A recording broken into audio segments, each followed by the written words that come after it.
Монгол ардын пентагоником учраас хөтлөгсөн миний өгөл байна. Жансан нурмын оюутан багтаг бичсэн тийм судалгаа байна. Сүүл Жансан нурмын бичсэн докторийн ажлын энэ зүрийн санаа байна. Тэгээд ингээд энэ өөр юуг нэгтгэж судлаж чиний ажилд бас нэмэр болж юу магадгүй гэсэн санаа гэж байгаа юм аа. Би өөрийгөө дөвлөж байгаа биш шүү. Тэр уртын дуулах ардын дууны 108 зэгээ тэмдэж штэ. За түүнээс хатан дуурж байгаа малаж байгаа сэтгэвтэй 5 дуу байгаа. Хосглын сэтгэвтэй улаан тоггүй дуу байгаа. Тэнд нь одоо миний басны судалгаа хийсэн юмнууд байгаа. Энийг бас өөрийнхөө оюун бодолтой судалгааны ажилдаа аваад авахгийн ухаанаар хандна гэж өгмөш нь зөвлөж байгаа юм аа.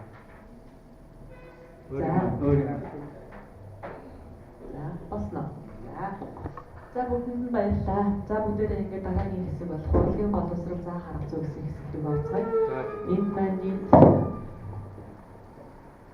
6 илтгэгч байгаа. 6 илтгэгч маань бүгдээрээ өөр өөрсдийнхөө сонирхолтой сэдвээрээ та бүхэн бэлтгэн. За хурлын дэгээ өмнөх өдөртөйгээ адилхан явдгийг мөн адилхан 15 минут илтгэлээ тавина. За тэгээд 3 минут асуулт хариулттай. Асуулт хариултаа маш товчхон бөгөөд тодорхой асуун хариулцгаа. За тэгээд үлдсэнд нь бүгдээрээ дахиад ерөнхий хэлэлцүүлгээ явуулаад тэгээд хурлын хаалт маань ингээд явуулаад тэгээд дуусгах байгаамаа. За одоо урлагийн боловсрол заах арга зүй гэсэн чиглэлээр маань чулуун цэцэг башиг өрөө хөгжмийн ухаан дуулаачийн сургалтын техникийн баш дуулах хугацааны 3 тал үйл ажиллагаа гэсэн зүйлээр та бүхэнд илтгэж байна.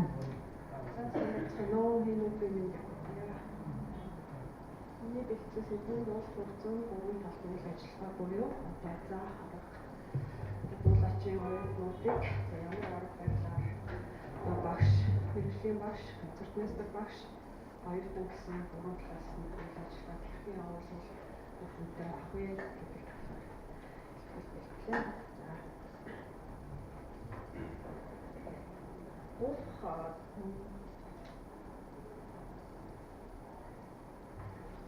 Дуулах урлагийн тухай ойлголт нь зөвхөн дуулах урдын чадвараар хэмжигдэх төдийгүй зохиол бүтээлийн агуулга, үйл явдал, дөрүүдийн үзэл бодол, сэтгэлийн хөдлөл зэрэг бүх талаас нь бүрэн яаж харуулахын тулд хөгжмийн хэлээр төслөн илэрхийлүүлж дүр бүтээх үйл явдал юм.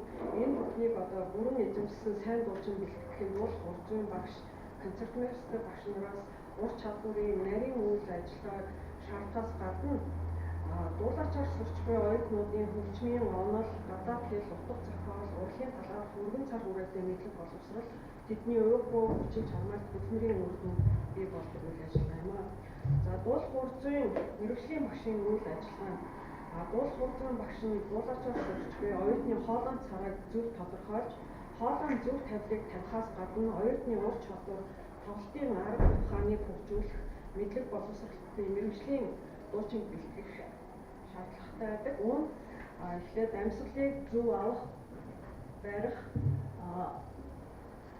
гаргах арга техникийг наривчлан зааж сургах, мөн амны хайрцаг, өнгө, байрлал буюу позицийг зөв суулгаж таниулж ойлгуулах, хөгжмийн онол, ритм, хэмжээний мэдрэмжийг хөгжүүлэх, үг хэллэг зөв дуудлага эзэмшүүлэх, гадаад зах байдал, нүдний харц, нүүрний хувирал хөдөлгөөн, мөн тайзны соёл гэх мэт бүхэл талаас нь зааж сургадаг байх хэрэгтэй юм аа. Мөн суралцагч бүрийн хоолойны онцлог тохируулсан гам дасгалуудыг боловсруулан багаас нь их гэсэн зарчим баримтлан ажиллаж, өнгийг зөв суулгах хэрэгтэй. Зарим нэг багш бүх оюутнуудтай яг ижил гам уншуулж байгаа ажиглагддаг.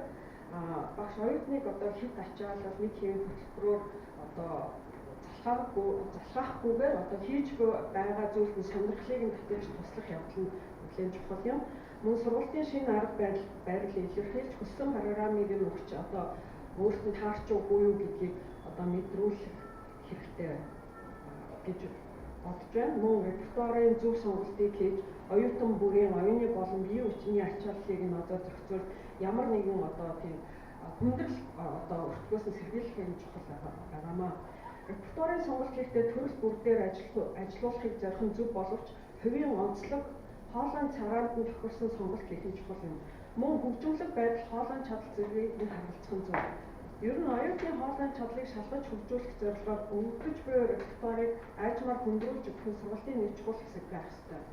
Репертуарын сонголт хийсний дараа мэргэжлийн багш нь концертмейстер багштай хамт дуулж үзүүлэх юм уу, дүрс, дуу бичлэг сонссон цаашид хэрхэн яаж ажиллах, гурван талаасаа яаж хичээллүүл үр дүнд хүрэхээ гэдгээ зөвлөвөл зохицолтой байна.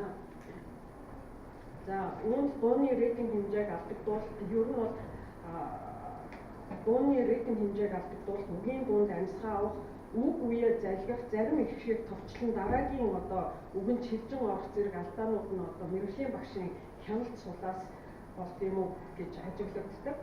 Суралцагч оюутныг ер нь дан ганц концертмейстер багштай бие даалгаж шинэ бүтээлтэй танилцуулснаас илүү мэргэжлийн багш өөрөө хамтраад алдаа дутагдлыг нь ойлгуулад тайлбарлаж байвал илүү үр дүнд хүрнэ.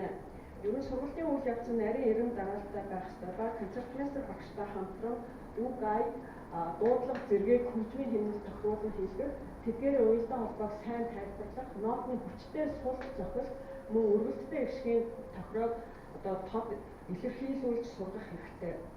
Зөвхөн үг аяыг сайн сурч дууснаар уран сайхны дүр гарахгүй бөгөөд утга агуулгыг нарийн ойлгуулж хөгжмийн хэл хэллэгээр дүрийг илэрхийлүүлэх нь чухал юм аа. За, хоёрдугаар концертмейстер багшийн үйл ажиллагаа. За, концертмейстер багш нь дуулаач оюутнуудтай тоглохдоо гол туслагч нь болохоос гадна мөн залж чиглүүлж чаддаг байх хэрэгтэй. Концертмейстер багш ямар ч үед оюутныг хүндрэлээс аварч гардаг ба өөрийн тоглолтыг гоцлоочийн онцлогтон тохируулж түүнийг сайн мэдэрч үндсэн аюулгүй давхар мөрүүдийг харж мэдэрч тоглох чадвартай байх ёстой. Мөн хамтран тоглож байх үедээ текстийг алдаагүй уншихаас гадна дотроо сонсож дуулж дуучны амьсгалыг давхар мэдэрч өгүүлбэр фразаар нь зэрэг амьсгаа авч явах шаардлагатай болдог. Төвлөр хуурчин энэ мэд чадвар сайн байх тусам дуучдад тэжээж чинээ сайн нөлөө үзүүлж ярих. За, хамсран хөгжимдөх зохицолгоо муу байх нь бүрэн төгс сургууль хийгдээгүй байх. Нэгдүгээр хийм хэмжээг барьж жигж тоглохгүй байх, хамтрагчтайгаа ойлголцоогүй байх, мөн зохиол бүтээлийг нарийн судлаагүй байх юм аа. Энэ бүх хүндрэлээс сэргийлэхийн тулд концертмейстер багш оюутантай ажиллахдаа өгөгдсөн зохиол бүтээл бүрийн үйл явдал утга санааг нэг бүрчлэн тайлбарласан байх, бүтээлийн хэлбэрт анализ хийлгүүлж сургах, бэрхшээлтэй ритм хэмнэлийг эзэмшүүлэх, үг хэллэгт анхаарах, гадаад үгийг зөв дуудуул сургах гэх мэт үйл ажиллагаа хийсэн байвал зохицолтой. Оюутан суралцагчтай сургууль хийхдээ оюутан бүрийн төвшин тохируулан тодорхой эрэм дараалтай хичээл хэрэгтэй ба оюутнаа мөн зөв чиглүүлж байх нь чухал юм аа. За, шинэ репертуар дээр ажиллахдаа концертмейстер багш нь хөгжмийн бүтээлийн бүтнээр нь хэд хэдэн удаа тоглож сонсгож үзүүлэх, мөн эхлэх үнгийг нь аккорд дотроос нь түргэн олуулж сургах. Зохиолын үгийг өгүүлбэр бүрээр нь цэг дасгалын дагуу уран уншуулах, ритмийн хэмнэлээр үгийг уншуулах, хэмжээ ритмийг мэдрүүлж түүний дагуу алга ташуулах, аялгүй үг хэлэхгүйгээр аа гişгийг ашиглан аялуулах, хөгжимтэй хамт үг хэлэхгүйгээр аялгүйг дуулах гэх мэт чадвар текст энэ бүх ихний алхмуудыг хийж бүтээлээ текстийн дагуу алдаа мадаггүй болгосны дараа зохиолын нюанс, штрих, өнгө техник дээр ажиллаж утга санааг төлөвлөжүүлэх хэрэгтэй байна. За, концертмейстер багш нь сайн тоглож байгаа зохисгүй шаардлагатай үед дуучныг заалж чиглүүлж байх ёстой. Үүнд ансамблийг алдагдуулахгүйгээр үргэлжлүүлэн тоглох, дуучны хоолойн чадалт, хөгжмийн дуурьслыг зөв хоршуулж тоглох, хичээл дээр зааж байсан хэмнэлийг удаашруулж худлуулахгүй зөв барих, хөгжмийн хэмнэлийг ойлгомжтой тодорхой гаргаж тоглох, дуучны амьсгаа авах, нууц амьсгаа авах мөчийг нь зөв мэдрэх, дуучиндаа үгийг сануулж хэлэх гэх мэт туршлагатай байвал зохицолтой.